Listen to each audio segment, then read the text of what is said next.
Hello and welcome back to another video. Today I'm going to show you the easiest and fastest way in which you can use Notion templates. Now typically Notion is a note-taking app. I tend to use it just for writing down notes and important bits of information.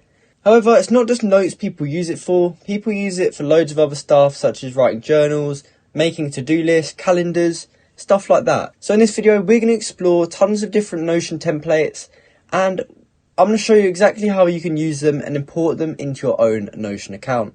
So there's actually two different ways of going about this. The first way would be to click New Page up here in the top left.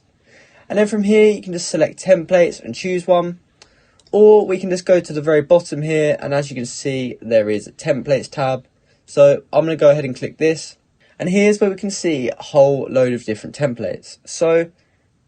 So these are all basically templates that are created by Notion, which are supposed to help with workflow basically. So you might find something like this useful for work, a to-do list, or even something like this where you can input all the meetings that you got planned. So there's a lot of valuable information in here. As you can see, this one's about an interview guide. So you can use this template to prepare your candidate for their interview and provide resources like videos, links, schedules, etc. So these sort of templates will really help people in their day-to-day lives for work, or even the standard things of being organised.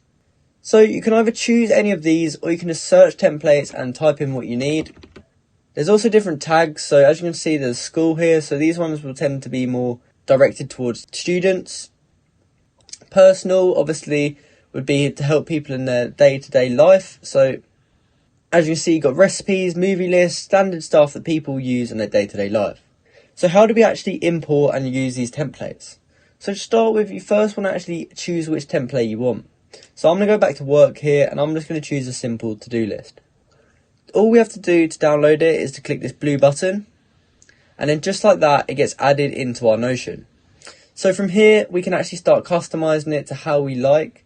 So let's just say I didn't have to do this, but I did have to walk my dog. I could type that. So I can just leave this up on my screen throughout the day, and then I can tick off these certain things as I get them completed. So let's just say I've been out, I've walked my dog, I can tick this off, and now I can go on to schedule my kickoff meeting, or whatever else you got planned. So that's exactly how you use Notion templates. Each template is going to be used in their own different way, however, they're all kind of the same kind of thing. You can just edit them to match exactly what you need. So I hope you found this video helpful, and I hope you successfully managed to use Notion templates. If you did, please comment down below to say that this video helped you out, and like and subscribe for more content like this. Thank you for watching.